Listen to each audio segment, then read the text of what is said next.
Last time on SAR Trail, we camped just outside of Chiricahua National Monument with our friend Doug and his two youngest sons. Follow along as we explore this absolutely stunning landscape and see rock formations that are beyond description, and ultimately camp in the heart of this forest. Chiricahua is a place like no other.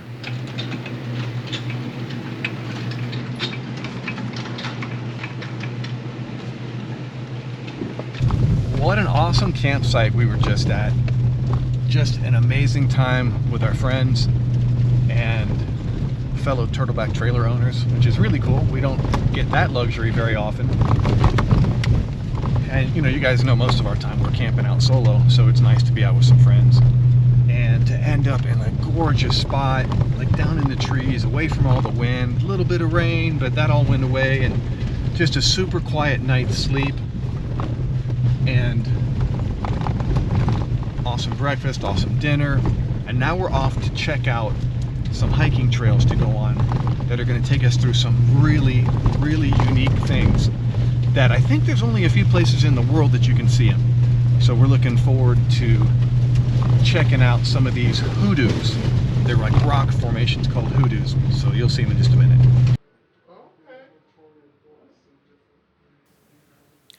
We really like the visitor centers of national parks, national monuments, and state parks. They're a great place to make Bailey's homeschooling more tangible. These are things you just don't learn about in classrooms. And you can also pick up a patch or a magnet to add to your collection.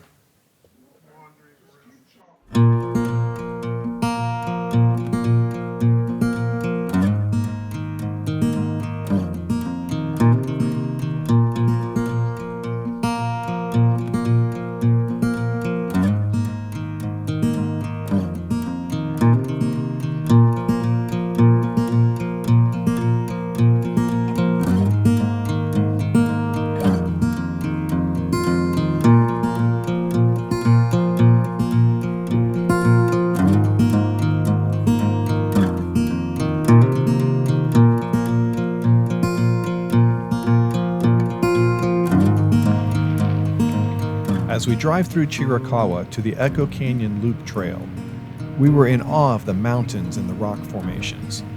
This is not at all what we expected to see in southern Arizona.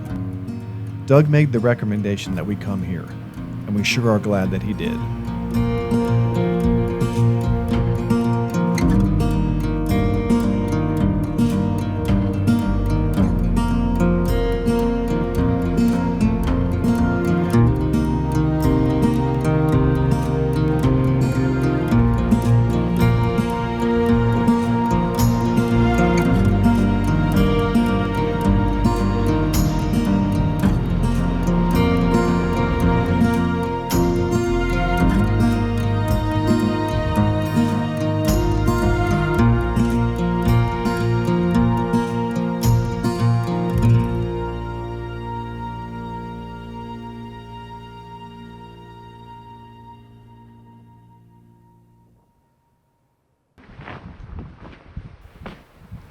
We started out on the Echo Canyon Loop Trail.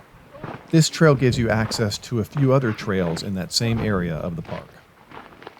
They call Chiricahua a wonderland of rocks for a good reason. It consists of just over 12,000 acres, with 17 miles of hiking trails and a beautiful camping area. The rhyolite rock pinnacles are the most notable natural features in the park, some rising several hundred feet into the sky. These rhyolite towers are typically small at the base, making them look unstable. The park also boasts shallow caves, faults, ancient lava flows, and a volcanic caldera. Hey. So what do you guys think? It's cool. Really cool. Yeah, that is really cool. It's like a forest of rocks. I think Bailey described Chiricahua the best when she said it is a forest of rocks.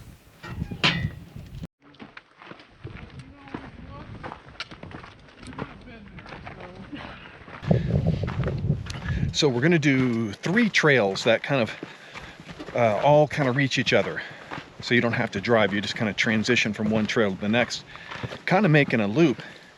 to get us around in here. But man, look at the canyons and all the rock formations. Really super beautiful.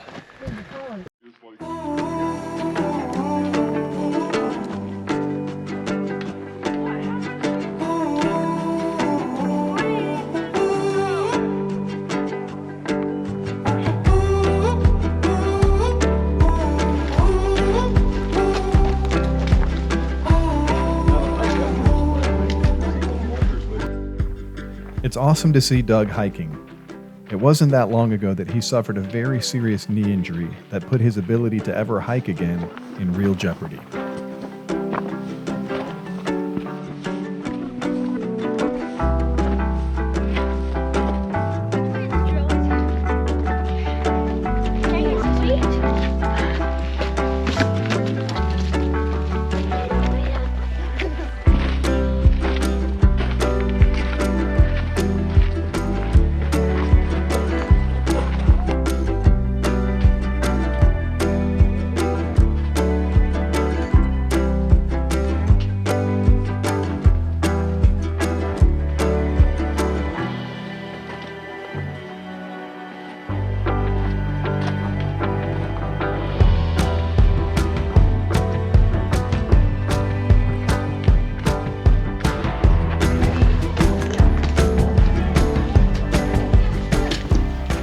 These are the grottos of Chiricahua. Walking under these massive rock columns is a one-of-a-kind experience. Woo! And then you can go down this way.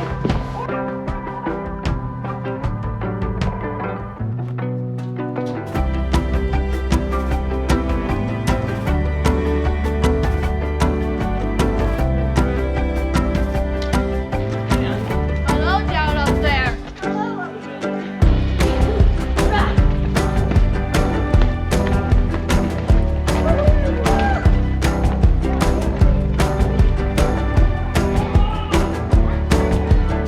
So what do you think so far? This place is beautiful. It's a great hike. Really unique.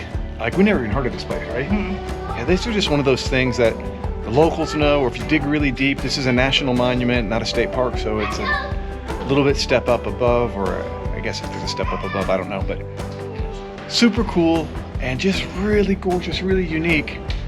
We're gonna keep on going until the sun goes down, and then we're gonna have to try to find our way back. Yeah. All right, let's keep going, baby. All right.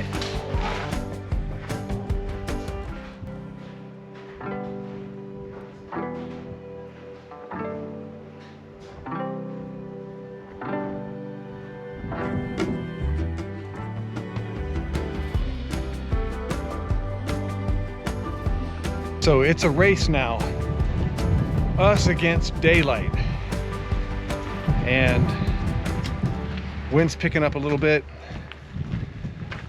sun's starting to set, but I think we're doing pretty good. I think we're gonna make it with daylight still. If not, Doug's got a headlamp and a flashlight, so either way we're gonna be good. But man, what a gorgeous place. And you can see off here, let's do this. If you can see right behind me, the sunset with all the storm clouds that have rolled in and out of here. Really, really gorgeous.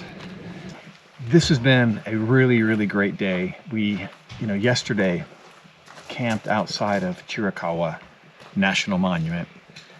Today we came into the park, we'll call it, and got to do an amazing, kind of like a 3-trail hike. I think we hit 2 or maybe part of all 3 of the trails. Got to the grotto section, saw all of the incredible rock formations, and now we're camping within the park. So this is like a reserved campsite. No real amenities. You get like a level campsite, which is super cool, makes it easy to get set up. And you get a picnic table, and that's about it. But, oh, there also is a bathhouse, kind of like real basic toilets.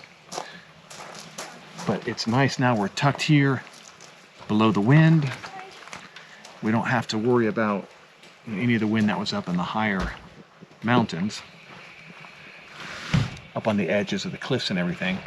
And we do get a little protection from the drizzle that's happening. So we got a little bit of a drizzle I wouldn't call it rain, but a little drizzle. It's 43, 44 degrees right now, which is supposed to be the low for tonight. So if that's all it gets, too low, then we're going to do just fine. So we're going to get set up, we're going to get some dinner, and hopefully a great night's sleep. And then we're going to show you more of this incredible place tomorrow. All right, so now Natalie's making dinner. We're having taco bowls tonight. We got some organic grass-fed ground beef. We're going to throw in a bunch of this because we're hungry after today's hike, and we haven't been eating a whole lot of food the past couple days. We've been missing some meals here and there, so we're going to try to catch up a little bit. We got some peppers, we got some garlic. Looks like we have some onion and maybe some chips here too. We're going to throw some chips in with it as well. And we have some avocado and we have some limes. Yep. I'm gonna make some Mexican slaw to go on top of it. With Mexican slaw too. It's going to be great. You know, we're kind of dodging little drizzling rain showers. We can't, where we're configured right here, there's a big massive tree and we can't open up our awning.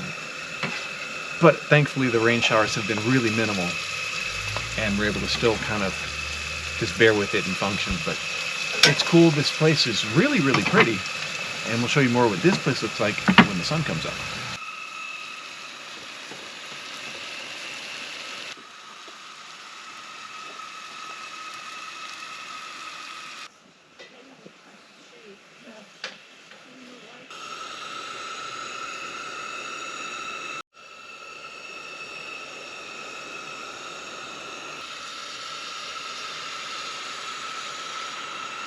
All right, so check it out. I'm not going to get too close because right there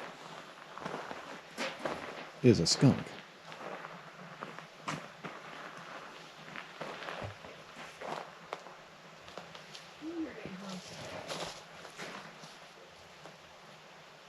I think I'm probably close enough.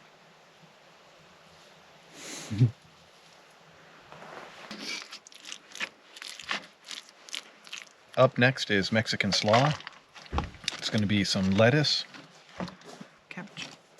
cabbage, lime juice, A little bit of mayo. and some tahini. Tahini is like a mixed variety seasoning, right? Yeah, makes everything good.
All right, so we have, help me out here, Natalie. So we have steak, we have eggs, onions, cheese, right? Yep. Try that out. It's pretty good. The cheese is stringy. It's like a cowboy breakfast, right? Yeah. It's really good. Also, we have our organic Swiss water pressed Ozo coffee, decaf this morning. Not sure why, but Natalie pulled out decaf, so we went with it. Good, right? Really good. Yeah. So breakfast was really, really good. Like the steak and the eggs, man, cowboy breakfast was super cool. Now we got to clean up breakfast because, you know, there was cheese on it, so that becomes an issue. So we're staying at this national monument. Now, when we stayed in Missouri at Onondaga, I butchered that name for the entire video. So Natalie, where are we staying at? Chiricahua National Monument. Are you sure about that? Yes. Chiricahua. All right, if that's wrong, it's on Natalie, not me. I don't want to hear about it. So we left Colorado, as we kind of explained to you as we began this trip, to chase down warm weather. I'm not going to say we found warm weather. We found warmer weather than Colorado, but it has been. That didn't take much. No, it didn't take much. But it's been pretty cold this trip, unseasonably cold everywhere we have stopped along the way. It's been 10 degrees colder in the day, 10 degrees colder at night than it typically is for their averages for the time that we were there. A couple of things that we're still working on. I'm committed to getting us liners made for both of our tents, good winter liners, and then we're going to get a diesel heater. Yeah. Something that can probably be housed in the trailer, built in is our goal, and have it run for both tents. So we can hook up the tent on top of our Hummer H3 when we get back into that vehicle, and then also the tent on top of the trailer. And then we're not cold, because it's tough when you're a little bit cold all day, then night sets, you make dinner, maybe you sit around a fire, but you get up into a freezing cold tent, and it takes a long time to warm up the tent. What we've been doing periodically on this trip is using electric blankets. I want us to get away from the EMF emitted by the electric blankets. I want us to just be done with that and move away from that. That's why we didn't run it here last night. And electric blankets, when you run them off a power inverter and you're running 2 electric blankets, man, you chew up a lot of battery amp hours to stay warm, as opposed to just doing something that's just with the diesel, pumps nice warm hot air, and warm dry air into your tents without any electromagnetic influences surrounding your body for 8 or 10 hours. Hey, thanks for joining us on this adventure where we went through Colorado, New Mexico, and Arizona. We saw some beautiful things along the way, things that we didn't expect. So, We'll see you next time.